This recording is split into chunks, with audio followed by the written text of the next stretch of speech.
කල්පයක් නිරේ වැටෙනවා කියන්නේ ඔයාලා අහලා තියෙනවනේ කවදා හරි වැස්සකට හරි ගොඩ වෙච්ච පන්සලකට ගින් හරි බණක් අහලා තියෙනවා නම් කකුසඳ කෝණාගමන කාශ්‍යප ගෞතම මෛත්‍රී කියලා බුදුරජාණන් වහන්සේලා 5 නමක් මේ මහා භද්‍ර කල්පේ පහළ වෙනවා කියලා. මේ මුළු කල්පේම කොටස් 6කට බෙදුවොත් පළවෙනි කොටස් දෙකේ තමයි ඔය බුදුරජාණන් වහන්සේලා 5 නමම පහළ වෙන්නේ. අනිත් කොටස් 4ෙම බුදුවරු නෑ. එක කල්පයක්. එච්චර කල්පයක් මාතෘ ඝාතකයා නිරේ. කියන්නම් මේ බටහිරට අහුවෙච්ච නිසා වෙන දේවල්.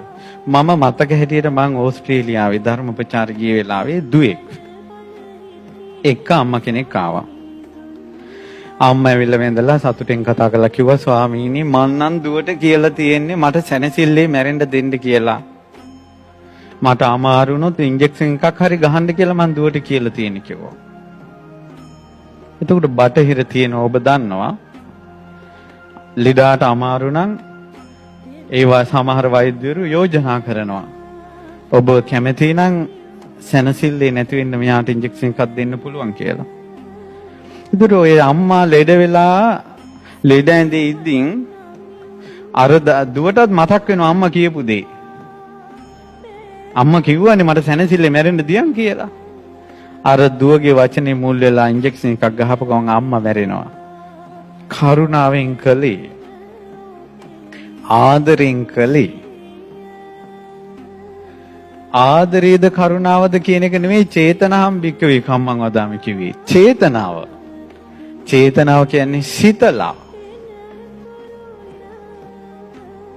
සිතලන එක කිව්වේ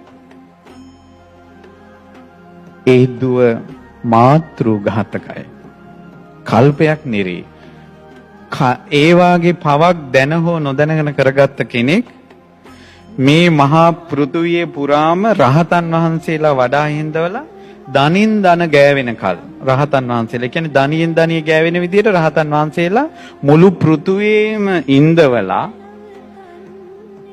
අටපිරිකර පූජා කළා මහා දානයක් දුන්නත් ඊළඟ ජීවිතේ අපාය යන්නේක නම් වැළකෙන්නේ නැහැ. අතරක් නෑ ඒ නිසා යානන්තරිය කියන්නේ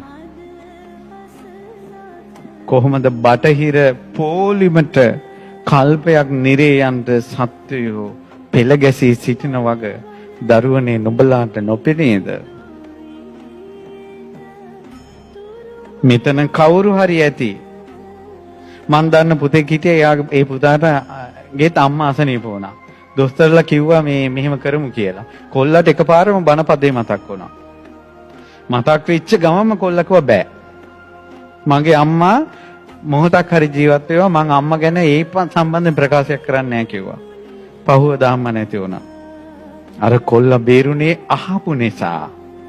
මේ බණහන කවුරු හරි කොතනක හරි කෙනෙක් ඇති ওই අවස්ථාවට මුහුණ දෙන එදාට මං කියපු බණපදේ වටි.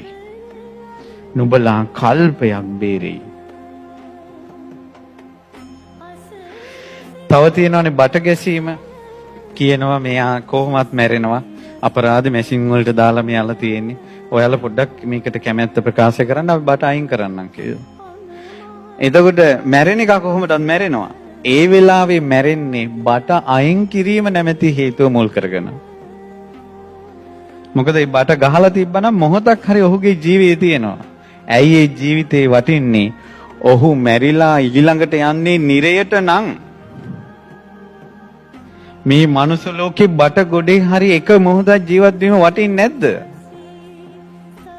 මට දරුවෙක් ඇවිල්ලා කිව්වා ආච්චි හරියට අසුචි ගොඩේ ඉන්නේ ගොඩාක් දුක් විඳිනවා අවුරුදු 90යි ස්වාමීනි. අපේ ආච්චි හරි පව්කාරයි නේද කියලා කිව්වා. මං කිව්වා නෑ පුතා. එහෙම හිතන්න එපා.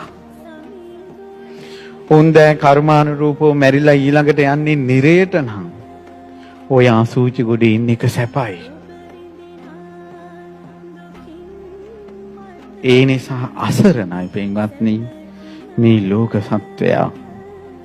නිරේට යන්නමයි පාර හැදිලා තියෙන්නේ. කල්පයක්